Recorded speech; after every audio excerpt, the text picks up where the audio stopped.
Vamos abrir a Bíblia, irmãos, em Efésios, capítulo 4, verso 17. Efésios 4, versículo 17.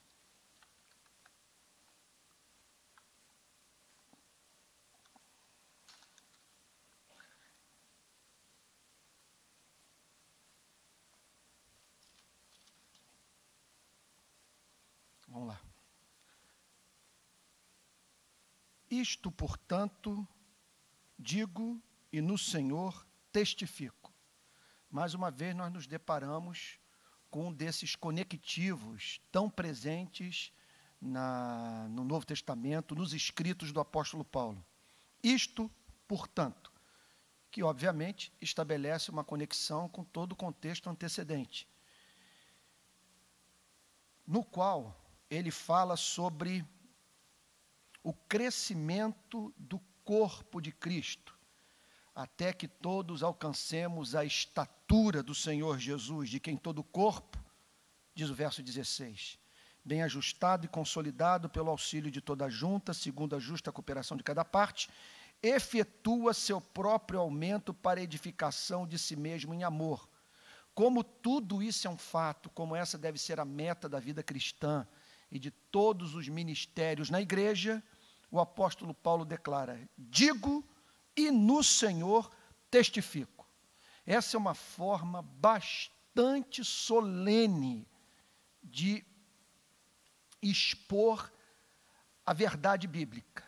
Digo e no Senhor testifico. Ele está então aqui falando a partir da sua autoridade de apóstolo e claramente expressando essa mesma autoridade e tendo Deus como testemunha daquilo que ele vai falar, ou ele servindo como testemunha daquilo que Deus estava comunicando à sua igreja pelo Espírito Santo naqueles dias.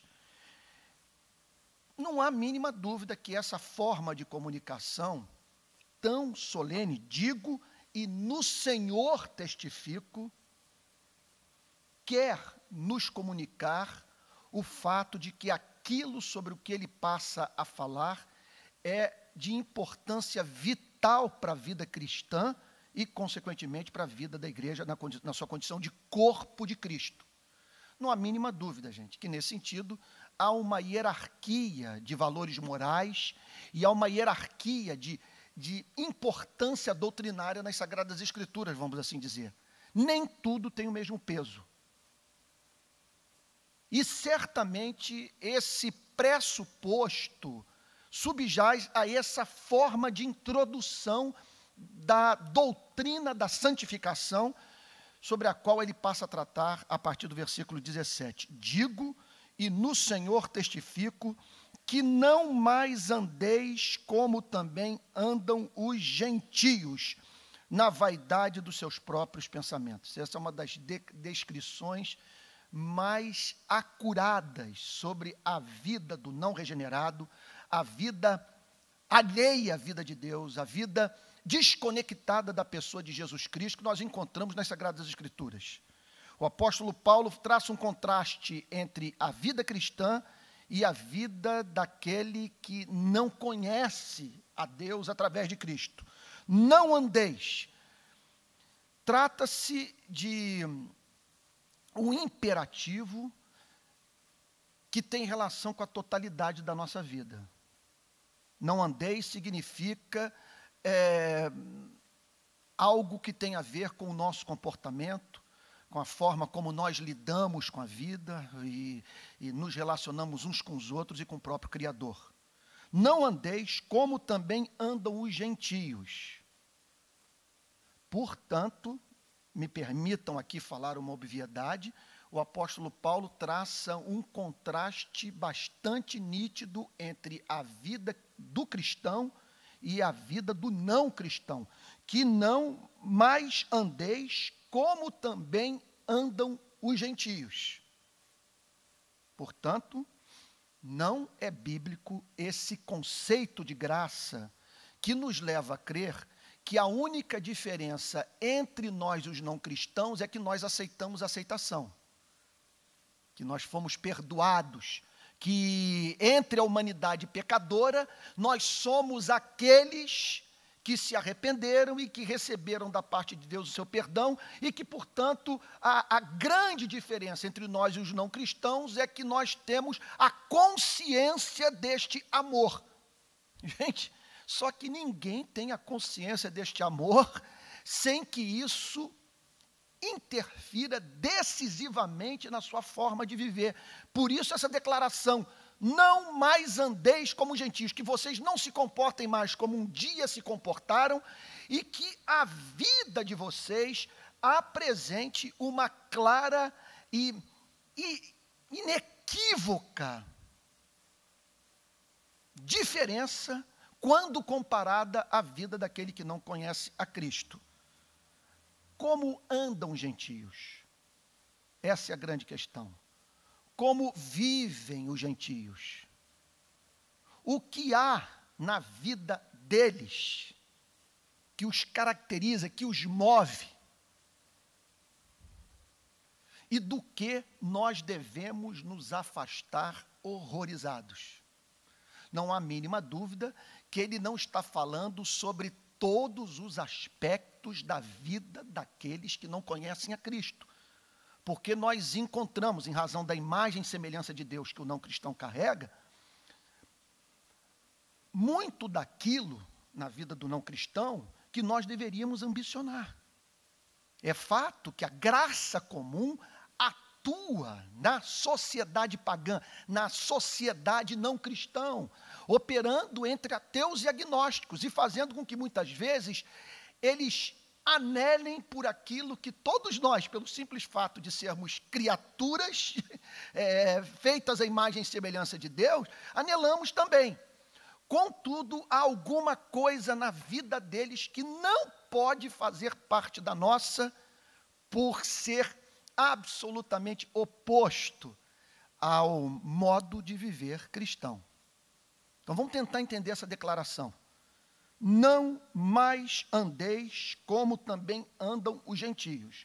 O que significa o seguinte: você se converte, recebe uma orientação por parte dos cristãos, Cristo fala a você através da igreja, você é orientado quanto a uma maneira de viver, mas aquilo que saiu do seu coração tem a tendência de voltar e bater a porta, tensionando entrar. Então, por isso, esse apelo: não mais andeis como também andam os gentios. Não voltem, não quero ser cansativo nem repetitivo, mas é importante frisar isso. Não voltem a viver da forma como que vocês viviam. Não se comportem como hoje os que não conhecem a Cristo se comportam. Mas o que isso significa na prática? Na vaidade dos seus próprios pensamentos. A palavra vaidade está falando daquilo que não cumpre sua finalidade, que não tem peso, aquilo que não corresponde à realidade dos fatos, aquilo que não atende às demandas do espírito humano. Repito, é alguma coisa que você pesa e que não tem substância, na vaidade dos seus próprios pensamentos. Com isso, o apóstolo Paulo afirma que há alguma coisa na forma do não cristão pensar e que rege até mesmo a vida do melhor deles, que não pode fazer parte da sua e da minha vida. Vaidade dos seus próprios pensamentos. Então, há um quê de vacuidade em homens como Sócrates, Platão, Aristóteles, e poderíamos mencionar alguns mais perto de nós. Eu penso que hoje os franceses talvez estejam especialmente convencidos do fato de que muito do que homens como Camus, como Sartre, como Foucault, Derrida, entre outros, ensinaram é vacuidade pura. Como sustentar, por exemplo, o relativismo moral num cenário de terror como esse? Quero ver quem hoje, na Universidade de Paris, ousa se levantar para dizer que não há fundamento para distinção entre o certo e o errado. Vacuidade, vaidade dos seus próprios pensamentos. É uma forma de pensar, de raciocinar, de usar o cérebro que remete o homem para a direção oposta à da realidade dos fatos. Gente, é ou não é vaidade intelectual pura vivermos como se fôssemos eternos? Viver não levando em consideração o fato de que nós fomos feitos para durar pouco. E que a incerteza é da natureza da vida. Que o tempo, repito, o que disse em outras ocasiões aqui, é um bem escasso. E que ninguém sabe o quão escasso é na sua vida. É, não é? Vaidade de pensamento, você viver em busca do que representa satisfação de desejo, mas não atendimento das reais necessidades do seu espírito. Eu não é você se dedicar à obtenção de reputação. E muitas vezes perder os seus melhores anos de vida, abrir mão do convívio com a família, desgastar sua saúde, movido pelo desejo de ser visto, de ganhar visibilidade, de ser amado e honrado. É sobre isso que o apóstolo Paulo está falando. Ele está falando sobre o pensamento que não tem Deus, sua beleza, sua formosura, seus atributos, o seu significado para as nossas vidas como fundamento da vida intelectual do homem. Portanto, há algo na forma de pensar do não cristão do qual nós devemos fugir horrorizados. E aí o apóstolo Paulo, nos versos seguintes, desenvolve o pensamento. O que caracteriza a vida intelectual do não cristão? No verso 18, ele fala sobre obscurecidos de entendimento. Veja só, a Bíblia não está dizendo que essa gente não possa fazer ciência. A Bíblia não está dizendo que essa gente esteja incapaz de se aplicar a algo como a sociologia ou a ciência política. O que a Bíblia está dizendo é que há uma esfera de pensamento com a qual o não cristão lida em estado de trevas absolutas. A ponto do apóstolo Paulo dizer que eles são obscurecidos de entendimento, eles não pensam bem. Vejam só, eles têm o equipamento mental, mas estão cegos para alguns fatos da vida, para algumas verdades, para aquilo que de uma forma toda especial, o Evangelho de Jesus Cristo revela, obscurecidos de entendimento. E por que eles são obscurecidos de entendimento? Porque eles não usam bem o cérebro, porque eles não pensam com categorias cristãs, porque eles não conhecem o Evangelho, porque eles não têm como pressuposto da reflexão Deus, o seu ser e os seus atributos, porque eles não têm como meta da sua filosofia a glória de Deus, eles vivem uma vida alheia à vida de Deus. Esse que é o ponto. Alheios à vida de Deus. Essa é a grande consequência da forma não cristã de pensar. Todo o seu uso do cérebro o conduz a não considerar Deus, a não ter encanto por Deus. a não viver para a glória de Deus. Eles são alheios à vida de Deus. Eles não sabem quem são, de onde vieram, para onde vão. Vocês imaginem agora o que milhões e milhões de europeus estão enfrentando. Talvez, quem sabe, essas bombas e esses tiros tenham acordado parte da Europa do seu sono metafísico.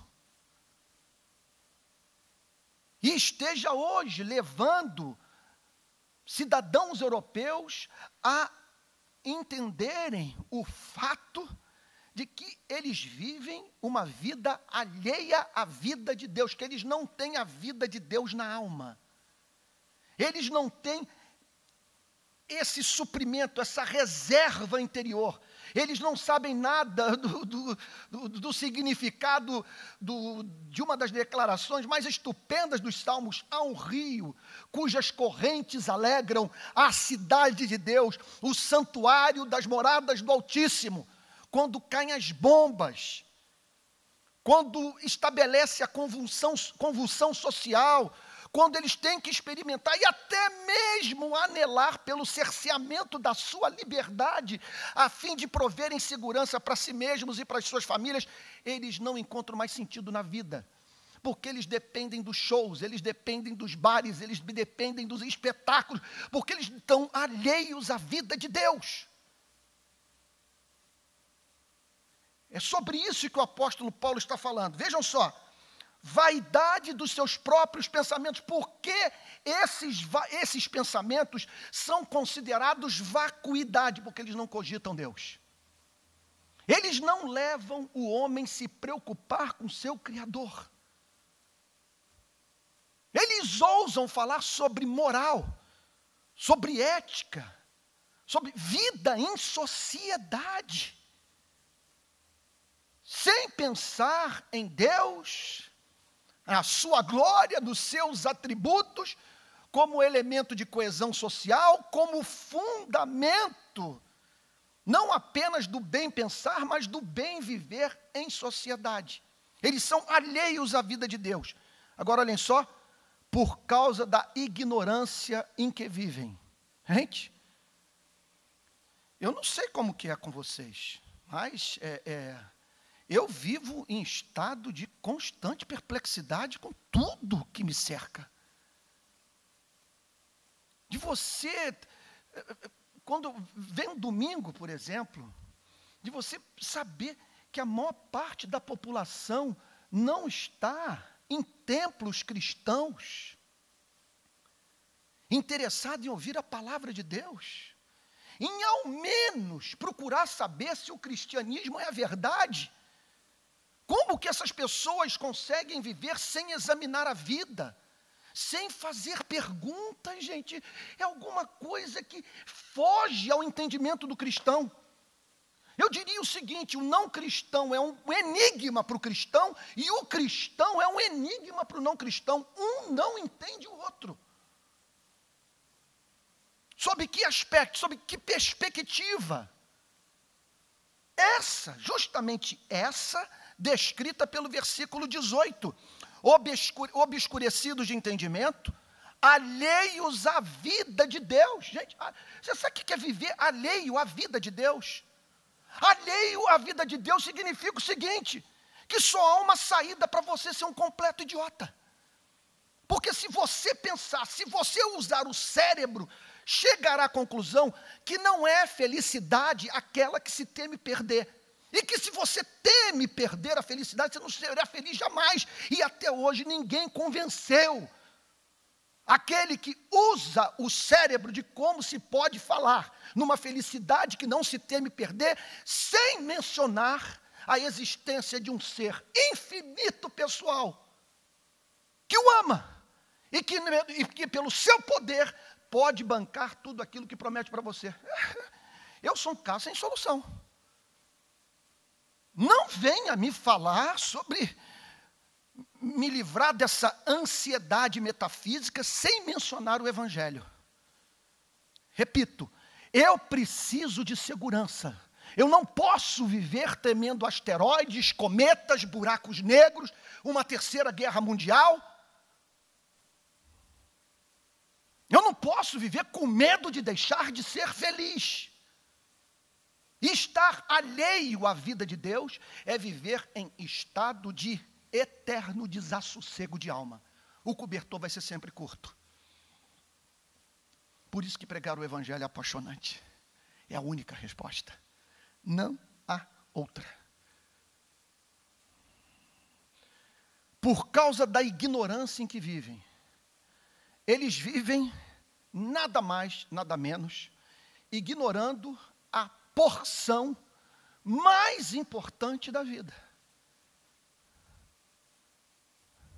Sua relação com aquele cujo ser se constitui na origem do cosmos. Ele ignora a sua origem, ele ignora o poder que o mantém vivo, ele sabe que o seu batimento cardíaco é algo que ocorre à revelia da sua vontade.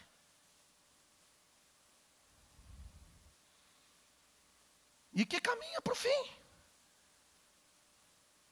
Ele, quer dizer, ignora por completo justamente as questões centrais da vida, cujas respostas não há felicidade.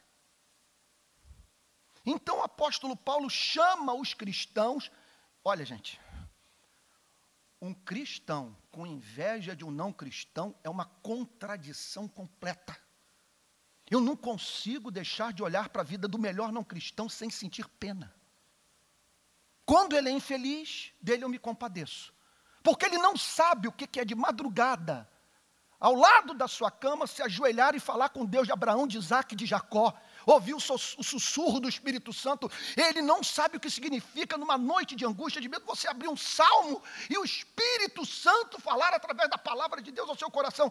Como também ele não sabe o que significa comer a comida e sentir o sabor por ter alguém no universo para quem você possa dizer muito obrigado.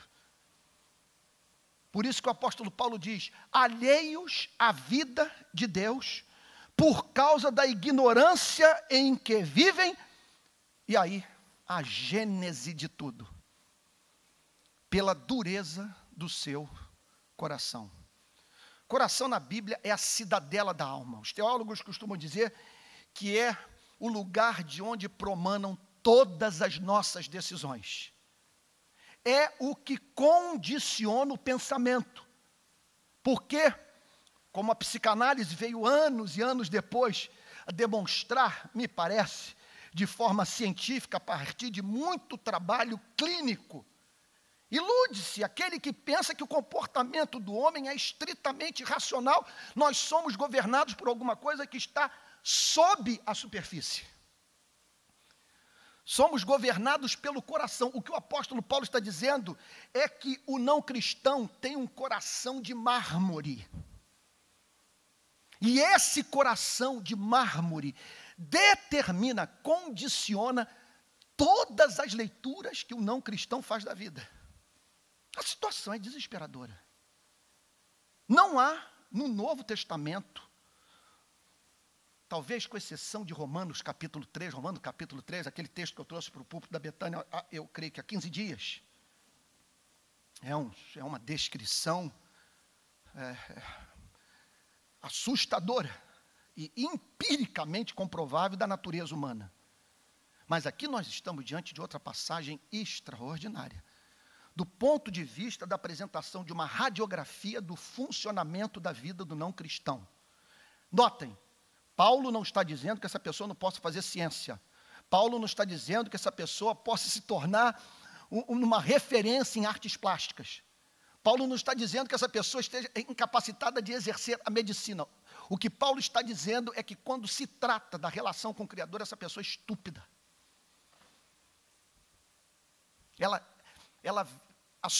O seu entendimento encontra-se em estado de treva, obscurecido é a palavra que o Novo Testamento usa.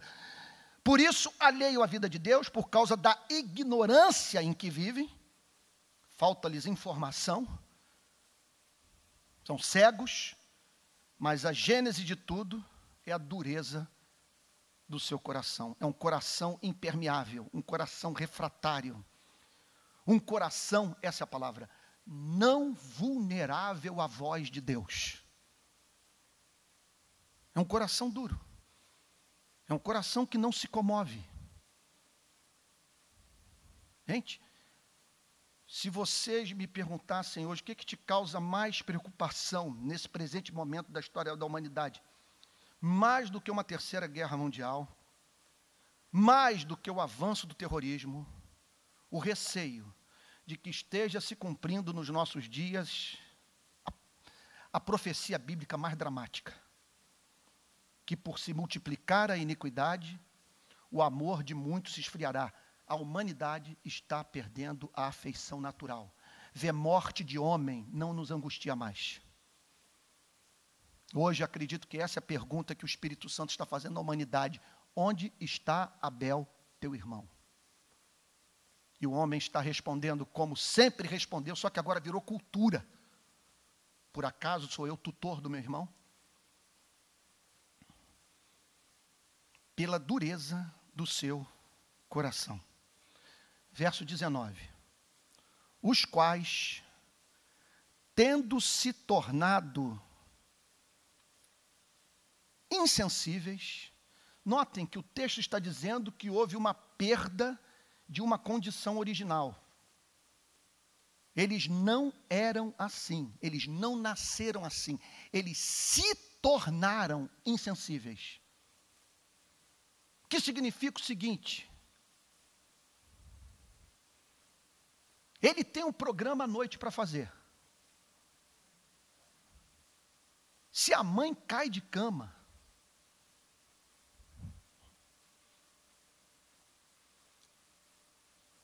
ele não permitirá que nada sirva de estorvo para o programa de que ele tanto depende, para ao menos naquela noite ter uma alegria fugaz. Se tornaram insensíveis.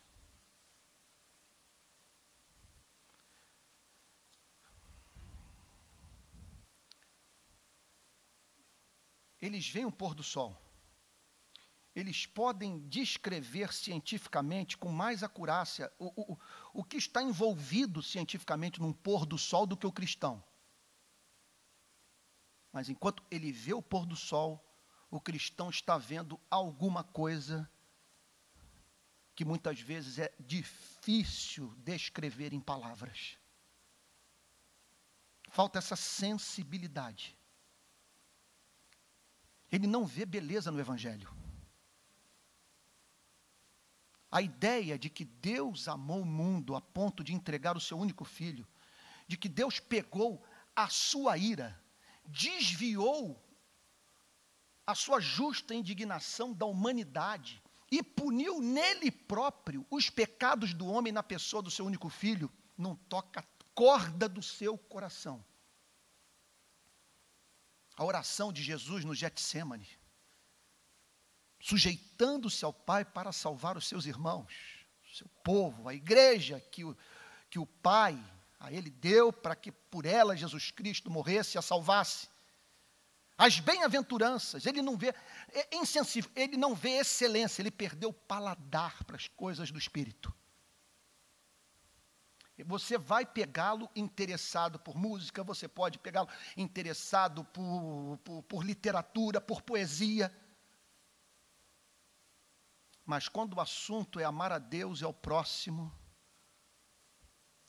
aquilo com que você se depara é o que está descrito pelo versículo 19. Perda da sensibilidade.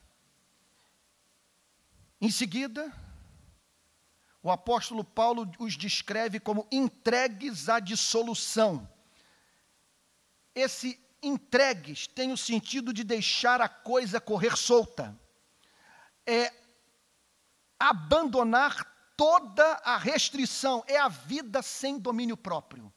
entregues. Eles se entregaram à dissolução. A palavra dissolução tem o sentido de libertinagem franca e restrita e desavergonhada luxúria. Eles não entendem o sentido, e para mim eu diria que esse é um valor central quando temos que lidar com o tema da sexualidade. Eles não sabem o que significa ser responsável por quem você cativa. Na fome e sede de obtenção de prazer, ocorre isso. A entrega à dissolução. É o prazer que não leva em consideração a dignidade do próximo. Porque eles se entregam à dissolução. Porque nós os vemos privados da capacidade de exercerem controle sobre os seus instintos. Porque eles estão alheios à vida de Deus. Eles estão em busca de algo que só o seu Criador pode a eles oferecer. Não é à toa que a frase mais conhecida do grande Agostinho de Hipona é a que se encontra logo na introdução da sua Magnum Opus, Confissões. Tu nos fizestes para ti, e o nosso coração não encontra descanso enquanto não descansa em ti. Por isso, portanto, essa descrição que o apóstolo Paulo faz do gentio,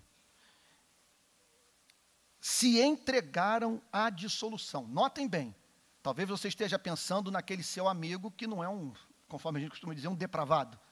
Talvez você esteja pensando em vários amigos seus que são leais ao seu cônjuge, ou vivem uma vida que revela um certo nível de domínio próprio. Agora, se você for sondar as motivações, o que os move, onde eles querem chegar, por que se comportam da forma como se comportam, você chegará à conclusão de um certo pensador cristão que disse a seguinte coisa: as virtudes dos não cristãos são vícios esplêndidos, porque não tem no ser de Deus e na glória do seu nome o fundamento da ação. Então aqui está o apóstolo Paulo dizendo: os quais, tendo se tornado insensíveis, entregaram-se à dissolução, para com avidez. E por que para com avidez? Porque o problema do não cristão é que ele não consegue ficar dentro de casa. Se ele conseguisse ficar dentro de casa, você não o encontrava entregue à dissolução. E você não encontraria nessa descrição do homem não regenerado a palavra avidez, que fala dessa fome e sede de prazer. Isso por força da falta de lastro. Isso porque o não cristão não sabe o significado de uma passagem do Antigo Testamento como essa. Bem-aventurado o homem que não anda no conselho dos ímpios, não se detém no caminho dos pecadores, nem se assenta na roda dos escarnecedores. Antes o seu prazer está na lei do Senhor, na sua lei medita de dia e de noite. Ele é como árvore, plantada junto à corrente de águas, que no devido tempo dá o seu fruto, e cuja folhagem não murcha. Para com avidez, e o apóstolo Paulo conclui no verso 19, cometerem toda sorte de impureza, que tem o sentido no grego de imundícia, de falta de castidade, está falando sobre devassidão. Toda sorte de impureza. Gente, não é moralismo barato. Ele está falando de homem usando homem. Ele está falando dos instintos humanos prevalecendo sobre a razão, subjugando a consciência. Ele está falando de você entregue a uma vida caracterizada por usar pessoas e se deixar ser usado por elas, da perda do respeito, da percepção do fato de que você nunca lidou com nenhum ser humano comum. Como disse C.S. Lewis, você jamais se deparou com desses, porque todos foram criados à imagem e semelhança de Deus, por isso não podem ser usados e explorados por nós. Cometerem toda sorte de impureza. Verso 20. Mas não foi assim que aprendestes a Cristo. Essa declaração é fundamental. O que o apóstolo Paulo está descrevendo a atividade missionária na cidade de Éfeso. Ele está falando aqui sobre o que os missionários cristãos pregaram para os efésios quando os encontraram. E o que o apóstolo Paulo ressalta, o fato é que eles não apenas ouviram os missionários falar sobre soteriologia, sobre o perdão de Deus, sobre justificação pela graça mediante a fé. Eles ouviram falar também sobre a doutrina da santificação, sobre a prática do cristianismo, a encarnação do evangelho. Então o apóstolo Paulo ressalta no verso 20 o fato de que eles não foi assim que aprendestes a Cristo.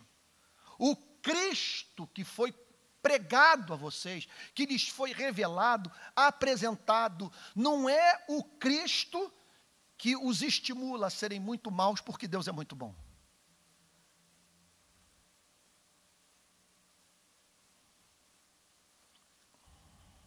Não foi assim que aprendestes a Cristo. Esse texto, portanto, é central para nós combatermos aquele tipo de pecado que veio a ser chamado na história do cristianismo de antinomismo, que tem como pressuposto a ideia de que uma vez que a salvação é pela graça, nós não temos mais que nos preocupar com a revelação da vontade moral de Deus na sua palavra.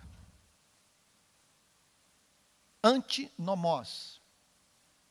Não há mais lei.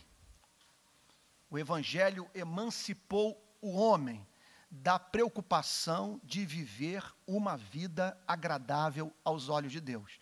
Aí o apóstolo Paulo aqui bate o pé firme, numa sociedade pagã, na capital do culto à deusa Diana. E ele diz, não foi isso que nós ensinamos para vocês. Nunca lhes foi ensinado que tudo que o Evangelho tem a lhes apresentar é um Cristo Salvador. Nós proclamamos a vocês em alto e bom som que esse Cristo Salvador é o mesmo que quer ser Senhor de suas vidas. Não foi assim que aprendestes a Cristo. Aí ele prossegue dizendo, se é que, esse se é que, hoje eu me deparei com ele. O que ele está querendo dizer com isso? Ele está expressando dúvida quanto à conversão dos efésios. Estaria ele expressando também dúvida quanto ao fato deste tipo de pregação não ter sido feito em Éfeso? O sentido desse se é que, no original grego, perdão, é o de pressupondo, ou partindo do pressuposto que, de fato, vocês ouviram a mensagem do Evangelho e nele foram instruídos segundo é a verdade em Jesus. Se é que, de fato, o tendes ouvido. O que é interessante isso, é que aquelas pessoas não haviam tido contato com Cristo vivo. E o apóstolo Paulo aqui afirma que sempre que a igreja prega o Evangelho, Jesus Cristo fala através dos seus mensageiros ao homem. Então ele está aqui dizendo, mas não foi assim que aprendestes a Cristo, se é que de fato o tendes ouvido. Porque vocês ouviram. Quer dizer, pressupondo que vocês ouviram, não faz sentido vocês cogitarem uma forma de viver tão contrária ao ideal de Deus para a vida do seu povo, que deve ser a luz que brilha alto na candeia e o sal que não perde o seu gosto. Se é que de fato tendes ouvido e nele fostes instruídos. Hoje cedo, quando eu me debrucei sobre esse texto, me chamou a atenção o fato do apóstolo Paulo falar sobre ética, sobre valores morais, em termos de nele fostes instruídos. Quer dizer, a conclusão que você chega é que não há espaço no Novo Testamento para a pregação de moralidade para o não cristão. Ou seja, você pregar para o não cristão esperando que o não cristão viva como cristão. O apóstolo Paulo não tinha a mínima esperança desse tipo de pregação funcionar. Ele só acreditava que podia falar sobre os versos anteriores, ele só podia falar sobre insensibilidade, dissolução, impureza para pessoas que estavam em Cristo. Nele, em Cristo, a partir da conexão a Cristo, do envolvimento com Cristo, tendo Cristo como atmosfera, estando ligados à videira, provando da vida de Cristo na alma, aí sim, nós falamos para vocês aquilo que só um cristão pode ouvir. Só alguém que nasceu de novo. Só alguém que foi regenerado pelo Espírito Santo. Então, gente, essas campanhas de sair por aí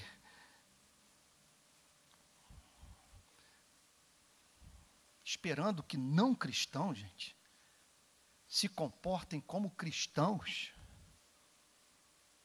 é uma contradição teológica completa. Porque, gente, como falar sobre moralidade para seres que se encaixam nesta descrição, obscurecidos de entendimento, alheios à vida de Deus por causa da ignorância em que vivem, pela dureza do seu coração. Vocês vejam, portanto, como que nós temos que cair de joelhos para orar, sabe, para interceder pelo mundo, que esse é o estado da humanidade. Essa é a descrição do que está acontecendo hoje no planeta. Vocês vejam como que a igreja não consegue avançar sem o batismo com o Espírito Santo. Como diz o velho hino presbiteriano, sem a graça de Deus a igreja murcha. Gente, essa é a matéria-prima com a qual nós lidamos. Esse é o nosso público-alvo. É para esse tipo de gente que nós estamos pregando, obscurecidos de entendimento, alheios à vida de Deus, e todos portadores de um coração de mármore. Conversão, gente, é algo que está no campo do milagre. É milagre. E por isso, então, essa declaração espantosa do verso 21. Se é que, de fato, o tendes ouvido,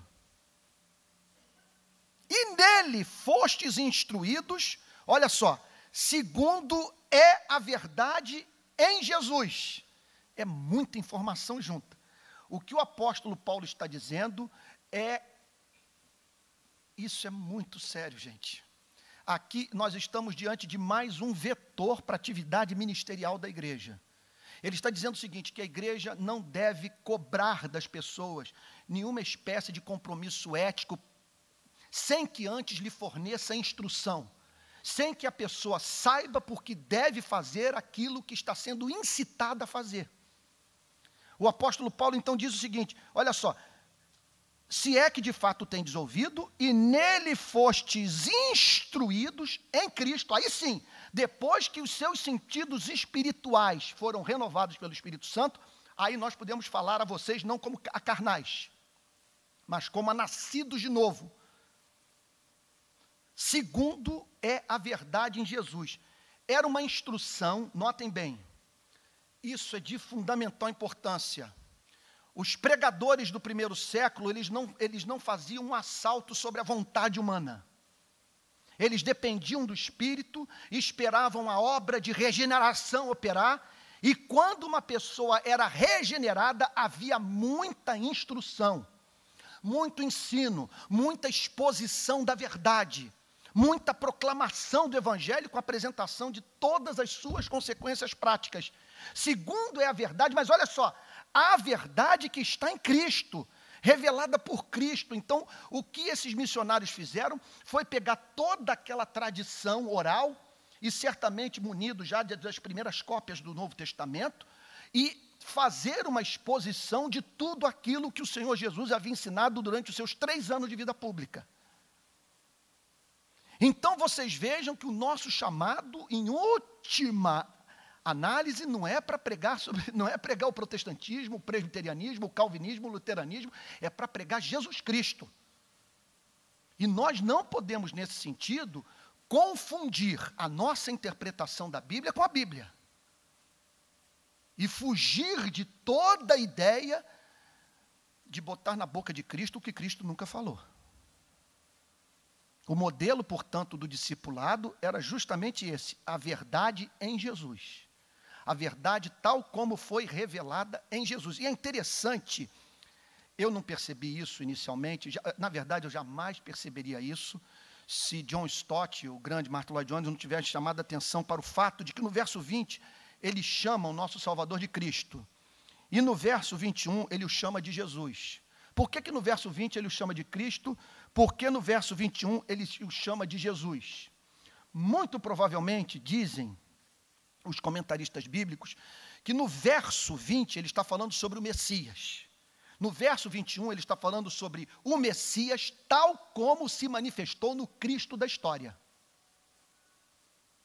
Então, ele está partindo do pressuposto que nós não estamos lidando com uma imagem mítica, nós estamos lidando com o Messias que se fez homem na vida de um carpinteiro de Nazaré, nascido em Belém, de nome Jesus.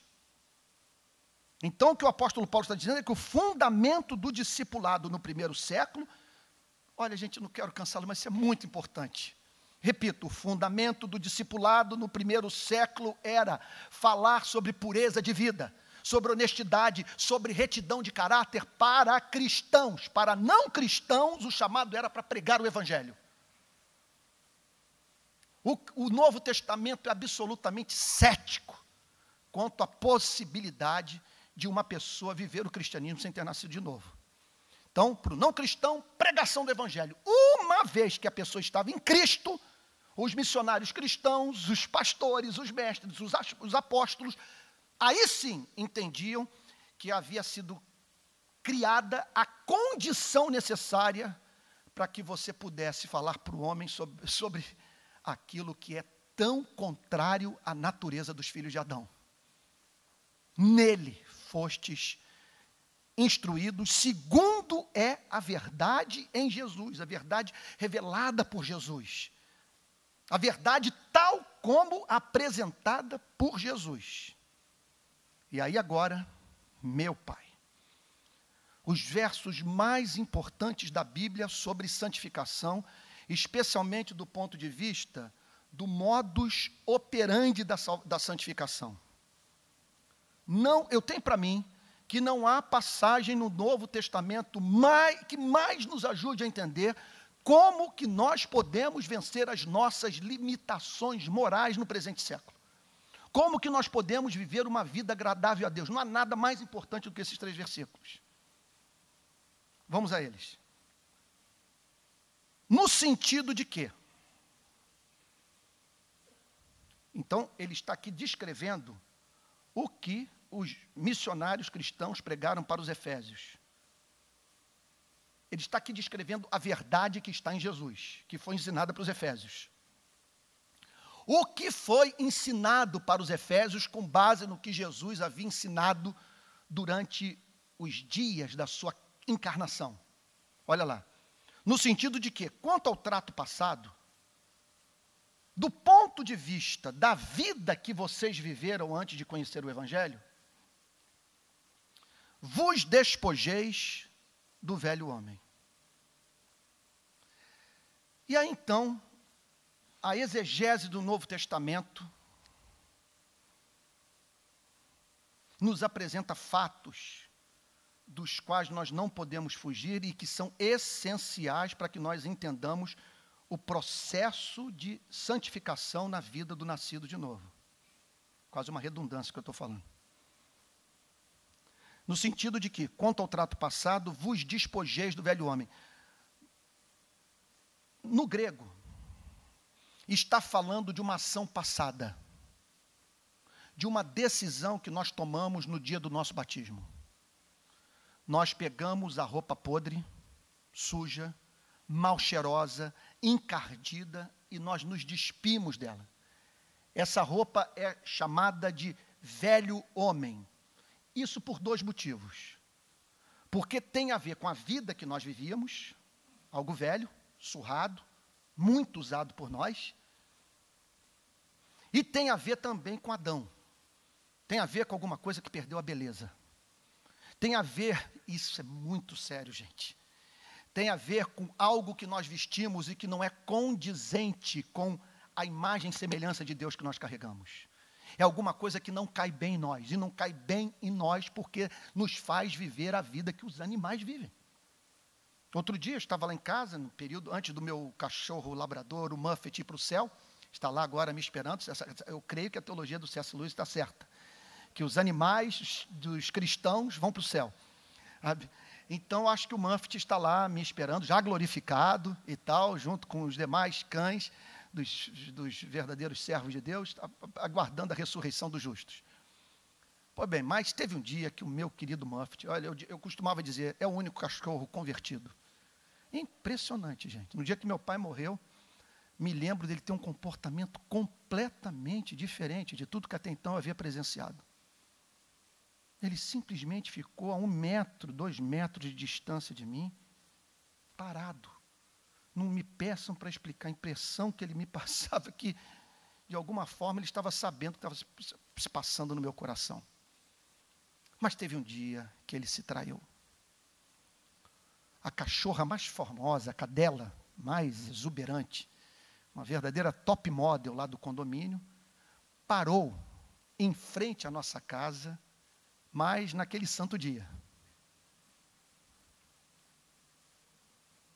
E ela ficou sentada na frente da garagem, da entrada da minha casa, tem uma cerquinha branca, pequena, com um vão entre as ripas.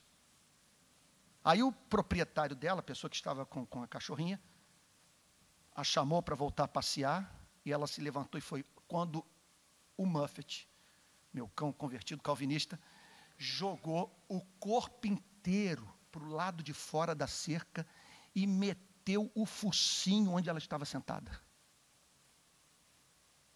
Eu olhei para aquilo e falei, olha eu aí. Olha nós seres humanos. Foi uma das experiências mais santificadoras da minha vida. Porque muito embora eu não queira viver uma vida antinatural, eu não quero, porque como diz o grande John Stott, a graça de Deus não nos desnaturaliza, eu não quero permitir que os meus instintos dominem a minha razão e corrompam a minha consciência. Para o Novo Testamento, foi justamente isso que a queda fez com o homem. A queda fez com que os nossos instintos assumissem o controle da nossa vida. Pois bem, que vos despojeis do velho homem. O velho homem tem essa característica, esse desarranjo que houve na espécie humana em razão da queda, que fez com que aquilo que em Adão estava sujeito à razão iluminada e à consciência bem formada pela revelação de Deus, assumissem o controle do homem. Não há mínima dúvida que grande parte dos problemas que nós enfrentamos na vida tem a ver com esse descontrole, com esse desarranjo, que faz muitas vezes com que percamos os nossos melhores anos de vida, oportunidades singulares na vida, por não sabermos dizer para nós mesmos o que o apóstolo Paulo podia dizer sobre sua vida. Esmurro meu corpo e o reduzo à servidão, para que, tendo pregado a outros, não venha eu mesmo a ser desqualificado. Se hoje você me perguntar por que da guerra no Rio de Janeiro, por que tantos policiais matando, por que tantos policiais morrendo, por que tantos jovens envolvidos com crime, por que tanta desgraça, por que quase 60 mil mortes no nosso país? Por que do terrorismo? Não tenho a mínima dúvida. Na minha experiência de campo, a conclusão que eu cheguei, e olha só, meu ponto de vista não é um ponto de vista isolado. Tem gente que trabalha com pesquisa na área da criminalidade, na área da segurança pública, que chegou à mesma conclusão. Que é um componente sexual nessa guerra. E que se as moças se recusassem a ir para a cama com os traficantes, o tráfico sofreria um baque significativo. Sexo. Sexo. Os rapazes sabem que a partir do momento que eles pegam uma pistola e um fuzil, eles ganham visibilidade. E com o fuzil na mão, eles conseguem levar as moças mais bonitas da favela e da Zona Sul para a cama, o que eles não conseguem fazer quando trabalham como motoboy.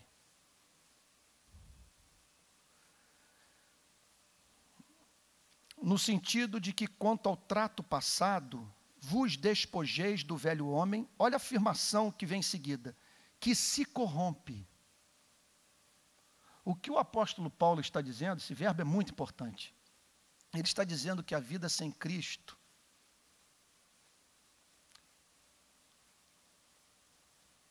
ela, como é que eu poderia expressar isso? Ela nos remete para um processo inexorável de deterioração. Se corrompe, ou seja, nós vamos perdendo aquilo que de Deus nós carregamos no nosso ser por termos sido criados à sua imagem e semelhança. Quando ele fala sobre o velho homem que se corrompe segundo a concupiscência do engano, ele está falando desse efeito da vida não cristã sobre o ser humano. Por isso que essa vida é tão odiosa. Essa vida faz com que percamos a sensibilidade. A alma fica privada da poesia, da verdadeira poesia. Repito, que tem Deus como fundamento. O homem perde a capacidade, pode até fazer um poema, mas jamais um salmo. A vida que se corrompe. Ele perde a capacidade de usar o cérebro. Suas afeições não conseguem mais provar da doçura do mel. Os seus sentidos espirituais são embotados. O que acontece com ele é o seguinte: a sua vida vai sendo gradativamente tornada parecida com a vida dos animais. Gente, instinto, era isso que eu estava querendo dizer, usando a história do meu cachorrinho como ilustração. Queridos, a ponto de contato entre a vida dos animais irracionais e a do homem. Eles têm seus instintos, nós temos também os nossos e muitos semelhantes aos dos animais. Mas não é possível que nossa vida tenha que ser regulada pela vida dos animais, que é o que nos distingue deles. E por isso é apenas sobre o homem que a Bíblia apresenta esse veredito, criado à imagem e semelhança de Deus.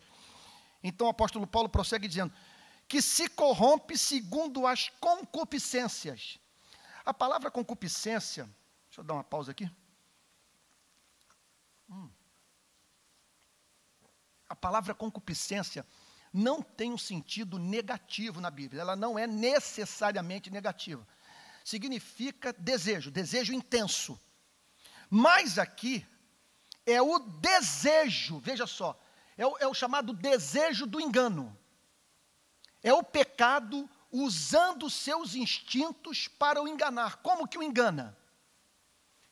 Na história do cristianismo ninguém apresentou um relato mais fidedigno, mais sábio sobre o engano do pecado do que o grande puritano Thomas Brooks, que escreveu o livro Preciosos Remédios contra os Ardis de Satanás, que me parece que foi traduzido para a língua portuguesa.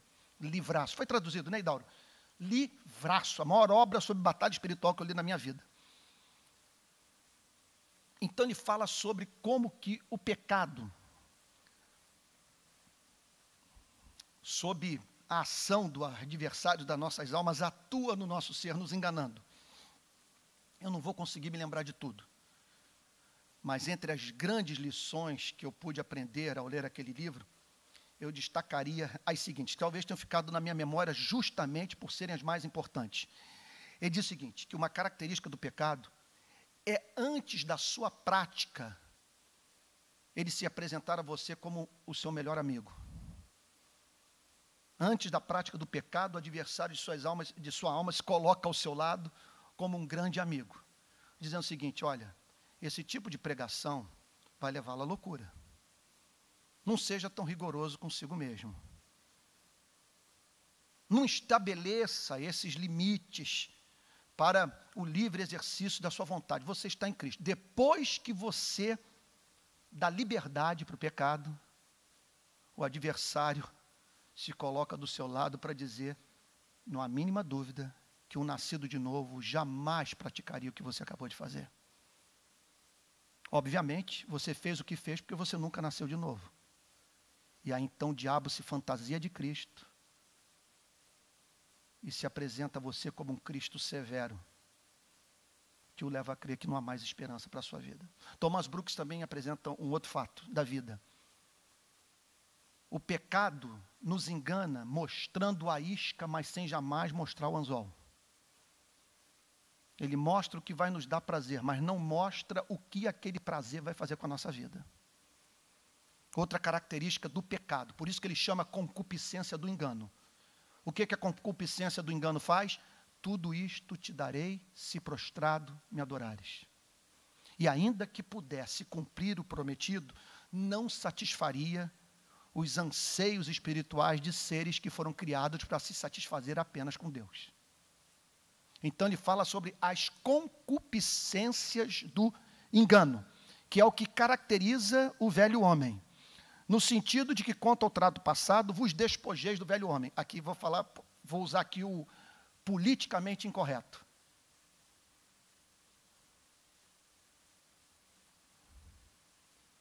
Não há lugar na Bíblia para pregação efeminada.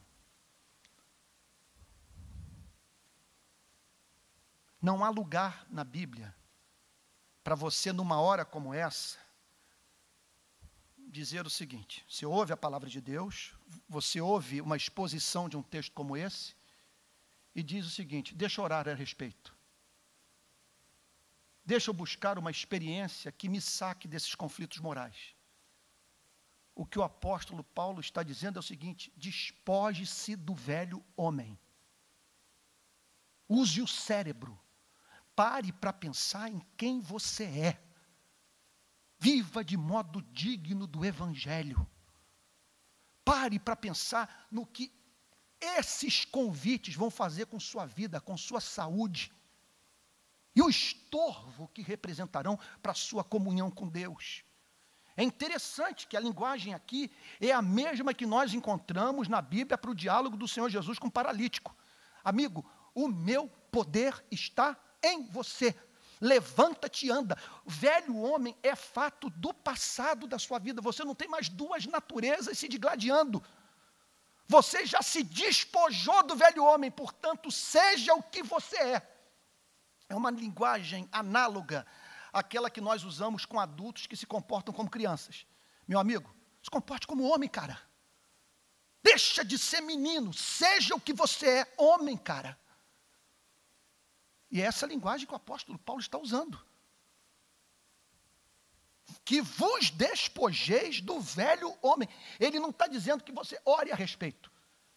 Embora é claro que nós devamos orar. Mas ele está dizendo o seguinte: tome uma decisão. Porque você nasceu de novo, recebeu uma nova natureza. Você já se despiu do velho homem. Como é que ele pode então pedir para que nós retiremos essa roupa velha, sendo que o próprio versículo que fala de algo que já aconteceu. É passado, é o tempo chamado de aoristo. É alguma coisa que nós já fizemos. Mas é justamente por isso já ter sido feito no passado, no poder do Espírito Santo, que nós podemos, na prática, fazer sempre, fazer novamente. Porque é como se ele dissesse o seguinte: o pecado não vai ter mais domínio sobre você. Você não é mais escravo, você é filho de Deus. Se alguém está em Cristo, é nova criatura, as coisas antigas passaram, eis que tudo se fez novo, e a palavra de Deus promete liberdade para todos aqueles que estão em Cristo. Aquilo do que você precisa se livrar é dos maus hábitos, aquilo que Agostinho falava, que na sua experiência pessoal era o que mais militava contra a sua santificação, que era a lembrança do prazer do pecado. Ele acreditava muito isso, que o pecado causa uma lembrança de prazer e que isso milita contra a vida do crente. Mas a recomendação bíblica é essa: que vos despojeis do velho homem.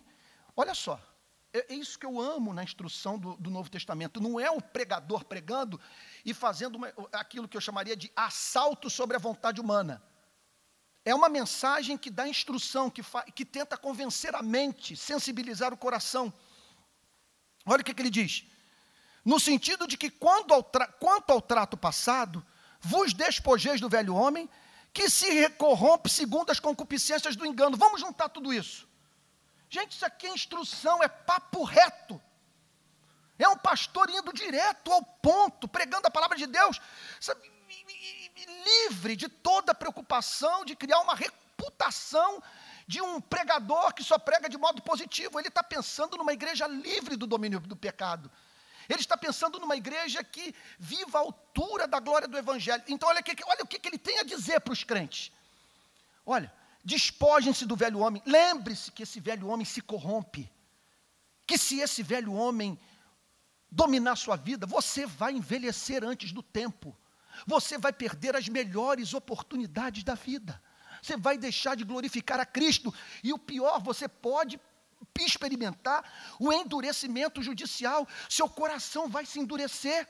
E você não vai se dar conta de que não está em comunhão com Deus. E vai até mesmo dizer que é o seu nível de maturidade alcançado, de compreensão da graça, que faz com que você se sinta livre para fazer o que definitivamente não glorifica a Deus.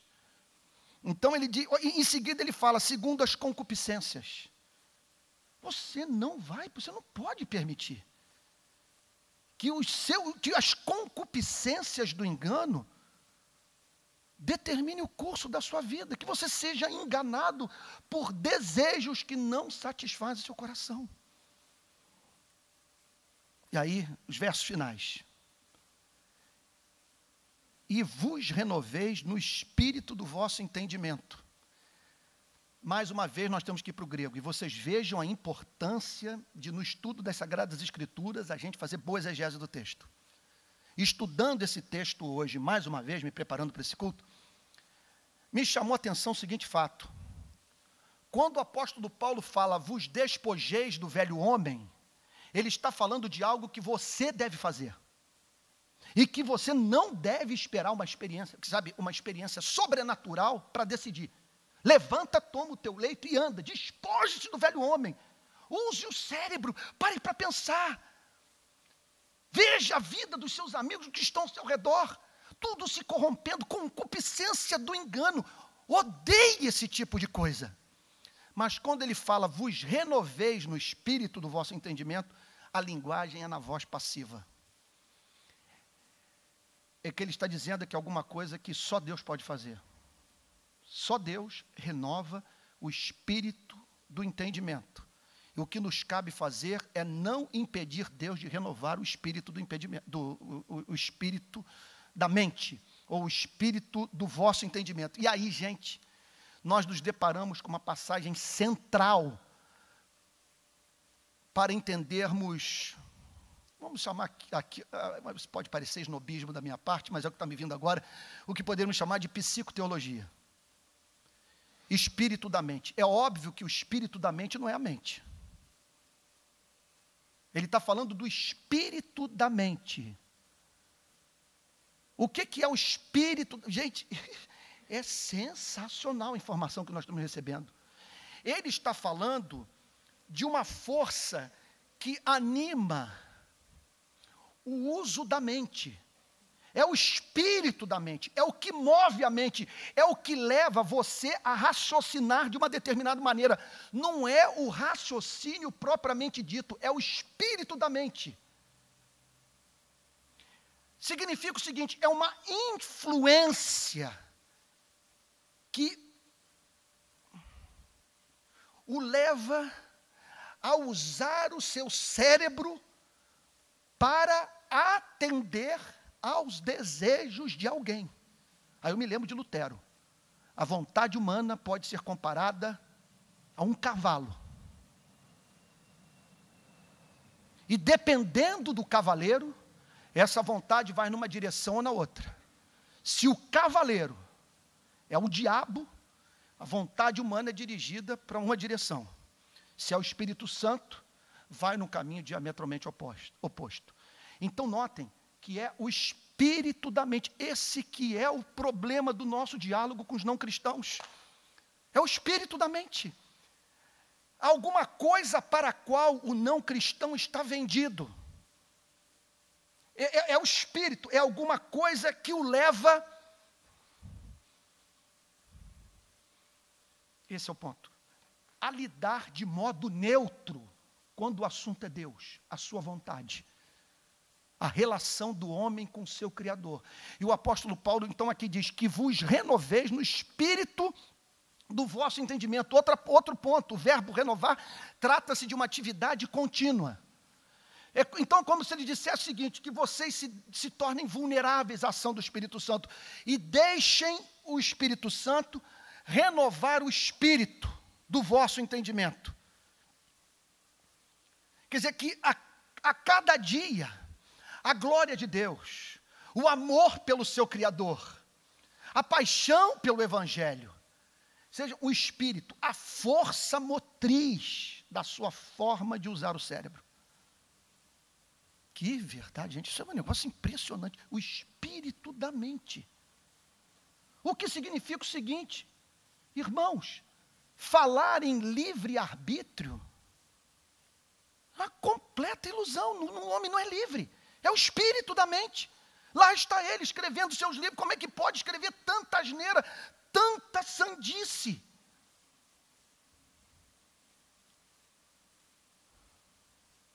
E por quê? Como que ele chegou àquelas conclusões? O espírito da mente. A sua mente está vendida para alguma coisa. Há algo que anima, há algo que faz com que o sujeito pense de uma determinada maneira. E o que o apóstolo Paulo está dizendo é o seguinte, essa é uma batalha decisiva, que se dá no campo da mente. Vocês têm que pedir a Deus que o Espírito Santo renove o espírito da mente. E por fim, 1000 perdões, hoje foi o sermão mais longo de todos. E vos revistais do novo homem. Mais uma vez, o apóstolo Paulo está falando de uma coisa que você tem que fazer. Portanto, não é bíblico, numa hora como essa, você dizer, não, deixa eu orar a respeito. Amigo, procure se despir do velho homem, jogue isso no lixo, essa roupa não condiz com a glória do seu ser. Você é habitação do Espírito Santo, essa coisa vai corrompê-lo, vai torná-lo ineficaz, essa coisa o está enganando, o está ludibriando, é a concupiscência do engano. E vos revistais do novo homem, procure se vestir de Cristo. Se comportar, então, à luz daquilo que você aprendeu com Cristo. Olha lá, vos revistais do novo homem, criado segundo Deus. O que significa, portanto, que a conversão, ou o novo nascimento, ou a regeneração, é obra monergística de Deus, é obra de um único ser, é obra do Espírito Santo, criado. Foi ação de Deus. Agora, notem bem, isso é muito importante de ser afirmado, gente. Veja só, não é a restauração do que estava em ruínas. O que o texto está dizendo aqui é que é uma nova criação. Simplesmente algo novo aconteceu dentro de você e você precisa se dar conta disso. Você não é mais escravo do pecado. Hoje, lendo um dos sermões do Martin Lloyd Jones sobre essa passagem, ele falou sobre o período da escravidão no sul dos Estados Unidos. Os escravos ganharam liberdade. Finalmente, acabou-se o regime da escravidão. Mas uma coisa que foi observada naquele tempo é que muitos escravos, quando se deparavam na rua com os seus antigos senhores, tremiam. Se comportavam, diz o Martin Lloyd Jones, como se ainda fossem escravos. O que o texto está dizendo é que você precisa tomar consciência da obra espantosa que aconteceu na sua vida. Olha, vou dizer o seguinte, se você chegou ao ponto de numa segunda-feira à noite, sair da sua casa para ouvir a exposição de Efésios, porque você ama a palavra de Deus, porque você vê excelência em Efésios, porque você tem interesse por Jesus Cristo, é porque você é crente. E um milagre aconteceu. Milhões de pessoas não têm interesse por esse livro. Você tem. Como explicar isso? Só existe uma explicação. Você foi criado, olha lá, criado segundo Deus. Criado tendo Deus como protótipo, tendo Deus como paradigma, tendo Deus como referência. Você foi criado para viver a vida de Deus, que é uma vida de amor, que é uma vida de eterna contemplação da beleza, que é uma vida caracterizada por bem-aventurança eterna. É uma vida na qual finalmente você encontra liberdade, em que seus instintos dizem amém para a vontade fortalecida pela palavra de Deus, a mente iluminada pelo Espírito Santo, o coração santificado pela a experiência do contato com a doçura de Cristo. Criado segundo Deus, meu Deus do céu, é até uma maldade, confesso a vocês, fazer uma exposição sobre uma passagem tão densa como essa, como eu estou fazendo. Se vocês forem ler os grandes comentários calvinistas sobre essa passagem, vocês vão chegar à seguinte conclusão: o Antônio não pregou naquela noite. Porque, na verdade, nós estamos aqui vendo en passant, isso aqui é um tesouro de informação, gente. E é a revelação do cristianismo puro, do cristianismo simples.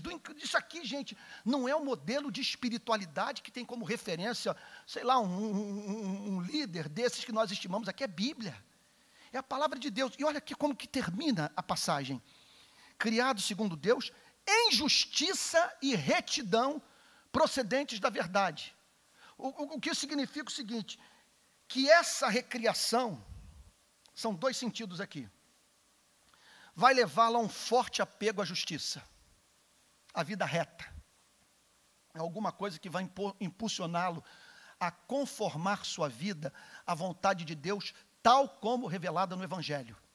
Mas, mais uma vez, usando aqui do puro plágio, os comentaristas bíblicos também desse texto afirmam que esse justiça e retidão procedente da verdade, o conceito é lindo, gente.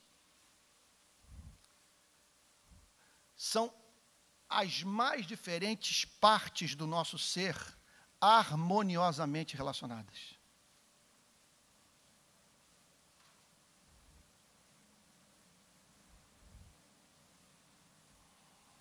Isso é lindo.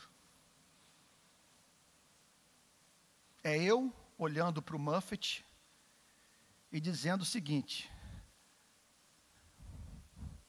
me vejo nele, mas eu sou homem, sou cristão, sou habitação do Espírito, e se esse instinto, de alguma forma, militar contra a minha utilidade no mundo, eu prefiro abrir mão do prato de lentilhas para tomar posse do direito da primogenitura. Assim se comporta o crente. Não é mais o velho homem que se corrompe pela concupiscência do engano. Aí ele termina dizendo: justiça e retidão procedentes da verdade. Veja só, não é justiça e retidão que tem como referência a cultura. É justiça e retidão que tem como referência a verdade tal como foi revelada por Cristo. É uma justiça e uma retidão que tem uma razão de ser. Olha, não vou nem mais olhar para a Bíblia. o que eu acho encantador nessa passagem é que o apóstolo Paulo apresenta um modelo de espiritualidade que me leva a viver de modo inteligente. Nas horas em que eu tenho que tomar decisões, nas horas em que eu tenho que fazer renúncias, que eu tenho que arrancar um braço, arrancar um olho, cortar uma perna, eu tenho que dizer para mim mesmo: eu sou crente, eu nasci de novo, eu não sou mais dono de mim mesmo, Jesus é o Senhor da minha vida. Eu nasci para viver para a glória do seu nome. Não vou permitir que minha vida se corrompa. Não vou permitir que eu volte a praticar aquilo para o que um dia eu me dediquei e que só me trouxe vergonha e que nunca satisfez o meu coração. Não vou deixar ser enganado. Eu sou crente. Tudo é uma questão de você pensar a seguinte: um homem como eu não faria isso. Vocês me perdoem, pode parecer soberba. Mas é você dizer o seguinte: não vou fazer. Não vou fazer, não vou me dedicar, não vou deixar de fazer. Porque eu sou de Jesus, que eu sou representante do meu Deus, porque eu levo o nome de cristão. Não vou permitir que os gentios blasfemem o nome do meu Deus por causa do meu testemunho. Quer dizer, a grande diferença entre nós e os não cristãos é que nós temos o que dizer para nós mesmos.